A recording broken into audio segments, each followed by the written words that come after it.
You're tuned in to Voiced Thoughts Talk Show and Podcast, a forum where we discuss and explore society-based topics while advocating and providing information and resources to the community through an unscripted, unfiltered, and authentic approach. Listen on Spotify, iHeartRadio, Amazon Music, and Apple Music. Watch us on YouTube. Join our Facebook group. Follow us on social media, Instagram, TikTok, and Facebook at Voiced Thoughts Talk Show and Podcast, your society-based channel. Welcome to another episode of Voiced Thoughts Talk Show and Podcast. I'm your host, and my name is Danette Mahabeer-Turner, Mrs. Kentucky Petite USA 2025. I'm super honored to be representing the entire state of Kentucky in a national pageant with the Petite USA organization this July in Chicago, Illinois. Before we get started, I want to take the time out to highlight our sponsors. Our title sponsor, Goodwill Opportunity Center. Goodwill Opportunity Center helps individuals remove barriers to self-sufficiency, enabling their clients to overcome challenges and achieve their goals through support that's personalized to their clients' needs. Visit them today at 1601 Broadway Street, Paducah, Kentucky. Our episode sponsor, Judge Jenny Hines. Judge Hines is grateful for the opportunity to serve our community. Judge Hines encourages everyone to listen to this episode so that they can be better prepared if they are faced with an emergency. You can watch Voice Thoughts Talk Show and Podcast on YouTube, and you can listen on Spotify, iHeartRadio, Amazon Music, and Apple Music. Join our Facebook group, like our Facebook page, follow us on Instagram and TikTok at Voice Thoughts Talk Show and Podcast. Now the moment that you guys are here for Season 4, Episode 5, our topic today, emergency preparedness. Help me to welcome my special guest, Rob Estes. Welcome to the show. Thank you. Thank you for letting me come on. Yeah, so we have a lot to talk about. And I know recently we've been faced with a lot of tragic circumstances due to the emergency preparedness things that we've been facing, from tornadoes to floods. And so I'm so grateful to have you on the show to educate our community and help us prepare for emergencies. Yeah, thank you. It's a great opportunity to come here and spread the word and just help prepare our citizens. Yes. So can you tell us a little bit about McCracken County Emergency Management and your role there? I'm the director with McCracken County Emergency Management. Okay. Basically, what we do is we help prepare government agencies, private businesses, industrial complexes on being prepared for disasters, emergencies, taking a whole community kind of effect with it to try to, when a disaster does happen, we can all work together to minimize the effect it would have on our community. Oh, I love that. And thank you for the work that you're doing here in our community. We appreciate you. What inspired you to get involved in emergency preparedness work? You know, I joined the Marine Corps when I was in 1987 out of high school. I wanted to be a police officer, and I told everybody I wanted to be a police officer to help people, which, you know, at that age, and when you first become a police officer, like, after I got out of the Marine Corps, I became a Paducah police officer, so it carried over. That's not really true. The reason you become a police officer or get into this is this field, or emergency management, emergency response, first responder, is, you know, it starts off that it's really cool. It's where the action is. It's, you get to carry a gun and a badge and drive a car really fast and get the sirens going, and you run to danger when everybody else is running from it. And, then when the action starts to wear off and you start to get a little older, and you start to reflect, on your career, you start to see that the things that are important to you about your career are the people that you helped. So it kind of comes full circle. I retired from the Paducah Police Department in 2014, floated around the private sector for a while, had an opportunity to come back to the public service, and I jumped on it, and I'll never look back. I love this job. I love what I do. I'm the resource guy. I say in emergency management for my job is I know a guy. And if you need something, I know a guy. So yeah, I love this. I love the opportunity, the judge has given me to serve the citizens of McCracken County. And it's a blessing for me. Thank you so much for sharing that. What are the most common types of emergencies or disasters McCracken County prepares for? The thing, this is Kentucky. And the thing that we have to prepare for that's the most difficult is the weather. Forecasting and predicting the weather is absolutely, one of the hardest things. We get affected by so many different things. In 2008, we were affected by the remnants of Hurricane Ike. So we've had hurricanes affect, McCracken County. 2009 followed up with an ice storm. 2011, we had catastrophic flooding. Flooding so bad that if it wasn't for the flood walls, the gates, the dams, that it would have been the most catastrophic flooding that McCracken County had ever seen. You follow that up with this area with 2021 in Graves County, Marshall County, and in Kentucky, the F4 tornado that came through that did so much damage. And then just a few weeks ago, where we had a tornado, and then in 72 hours, we had historic 9 inches of rain. And then we were faced for the flooding afterwards. So, the threat that we deal with the most is the weather. And that's something that keeps us jumping on so many different angles. And it's a combination, it's not just like you're in an area where you're in a hurricane season, but you're dealing with, as you mentioned, the flood, the tornadoes, just a mixture of different types of weather as well. So thank you so much for sharing that. What are the top 3 things every household should do right now to become better prepared for an emergency? And the first thing I would say is, weather being our worst, or being the thing that that affects us the most as far as disasters, is just be weather aware, be weather alert. Take some classes that may be offered by the National Weather Service, and it's right here in Paducah. And then, get an app put on your phone.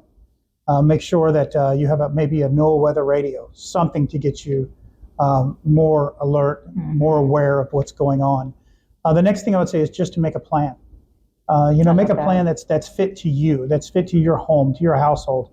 My household's kind of different. My in-laws live with us now, and my father-in-law, because of his Parkinson's, has some mobility issues. And so when I go to put a plan to effect in my own home, there are things that I've taken consideration. I have a 17-year-old daughter in my home.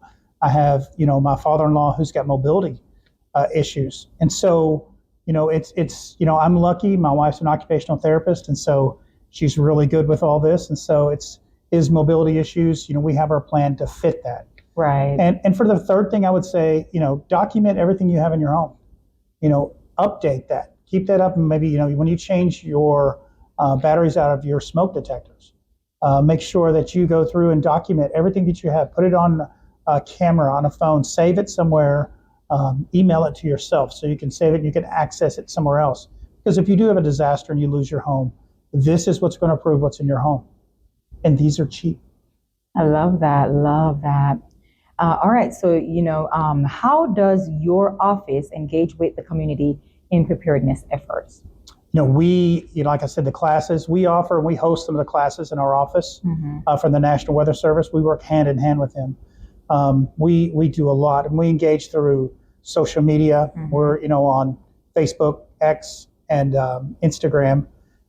We also engage the community through a series of emails, but we try to get out in the community and do podcasts. I love that. And go everywhere to try to push the information out on preparedness. We've been to different facilities, different businesses to give talks on everything from disaster preparedness to active shooter, fire drills, and so we can help you out with all that.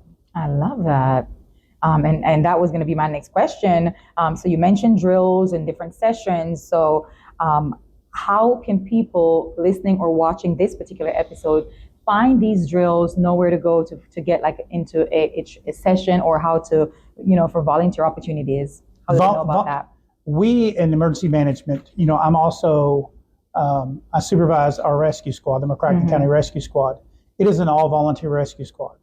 You may call them volunteers. I like to call them unpaid professionals. Some of the greatest people I've ever been around in my life. Love that. You can come and volunteer there. They do everything, or we do everything from all search and rescues come through the rescue squad. All the water rescues. We have divers. We have SWIFT teams. We have boats and boat captains. We have a drone team. Just basically, we even assist a coroner with the coroner calls. If you don't think you're physically fit enough to do any of those things, we've got other things that we can get, we can put you at. So anybody wants to volunteer, you're only limited by what you may want to do, or you're limited by your time. I love that. Thank you so much for sharing that. And at the very end, I'll have you share how they could get a hold of you Sure. and your company and all that, okay? What systems are in place right now to alert residents during an emergency? McCracken County, we're really gifted because we're really blessed because we have 22 outdoor warning sirens. Those sirens that we test, the first Saturday of the month. Yes. Everybody's been caught outside and heard those. So we test those and make sure that they're in working order.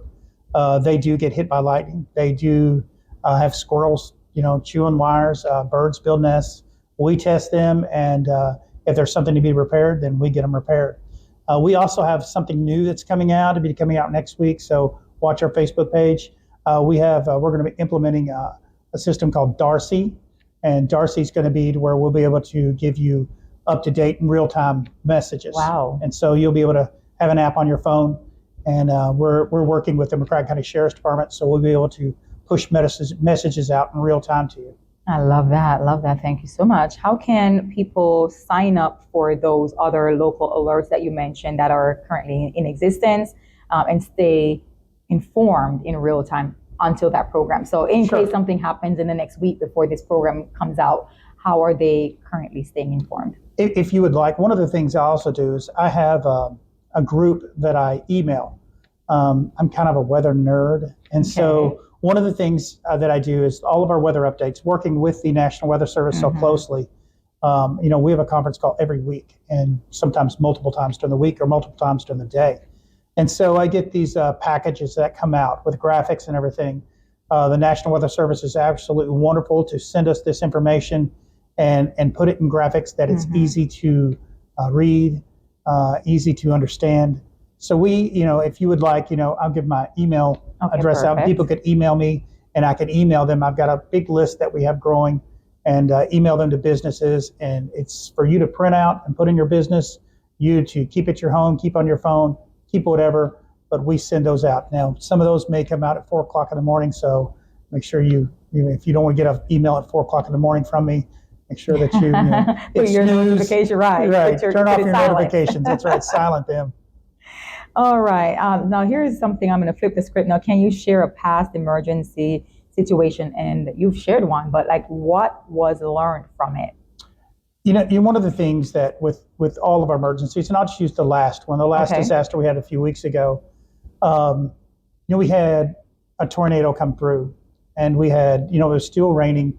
There was still, we had wrecks with the wind. We have an 18-wheeler that was overturned at the interstate. Yes, at the same time, the church that was completely imploded.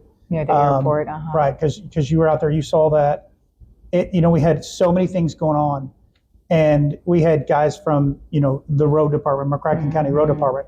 Those guys and girls were out, working and doing things outside of the scope of what it says, this is your job description. They were doing everything they can, working for the citizens. We had the fire department.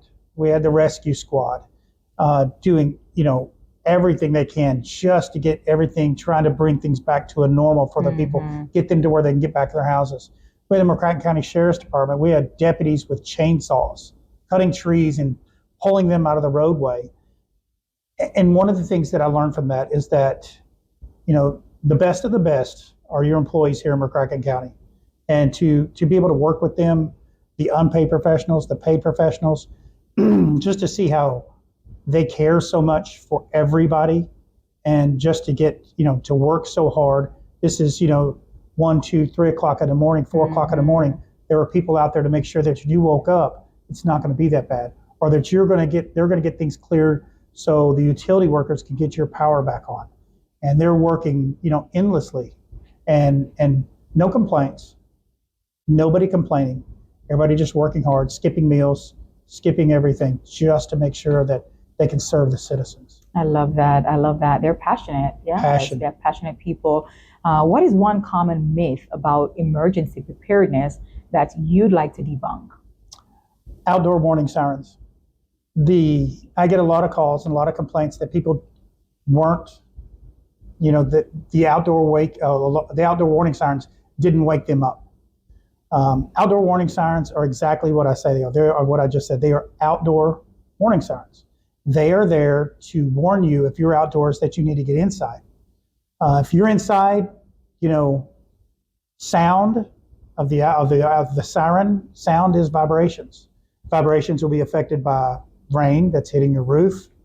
It's going to be affected by the wind, which way the wind is blowing. So they may not travel as far. So they may not be in there to wake you up. That when we have a clear sunny day at 1 o'clock on a Saturday and we turn those on, you can hear them. From indoor. You may not hear them. That's why we preach the apps, the no weather radio. That's why we push that information out so hard, because the outdoor warning sirens are not there to wake you up. They're there to let you know that if you're outside, you need to get inside and seek shelter. Okay. And see, I learned that a few weeks ago, because I also was under that understanding that you can hear it. And then I was like, I got a phone call, hey, take cover in your area. And I was like, what are you talking about? I had to go outside to hear the siren. Right. So I was already inside. So that makes perfect sense. And thank you for helping to educate our community when it comes to emergency preparedness. Just a few more questions. If listeners and viewers do just one thing after hearing or watching this particular episode, what should that be? To make a plan. Make a plan. It's get an app put on your phone for the weather. Right. That's cheap. That's easy. Mm-hmm.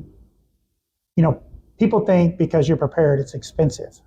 Putting an app on your phone, documenting everything you have, watching the weather, those things there don't cost you anything. You don't have to be a prepper and have a year's worth of food stored in your basement. But those things right there, and have a plan of what's going on in your house. Those things are cheap. They're easy. It won't take you a few minutes out of your day. And, and you'll be more prepared that way. You will be prepared. Love that. Where can people go to get more information, resources, or contact you, your office? As you mentioned earlier, you can put your email, you can tell them, and we can put that information on the screen as well. Sure. You can reach us through our social media, which we're on Facebook, McCracken County Emergency Management. We're on X, and we're also on Instagram. I have to think, I'm not a big social media person. There's other people that do that handle that. I'm older. Okay. But also you can reach me by email, which is restes@McCrackenCountyKY.gov. And you can email me anytime.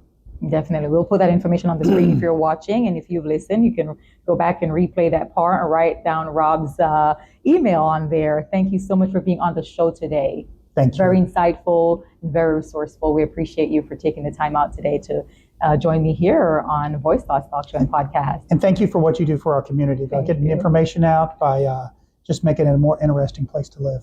Thank you so much. And before we end this episode, I want to take the time out one more time to highlight our sponsors that make this episode possible. Our title sponsor, Goodwill Opportunity Center.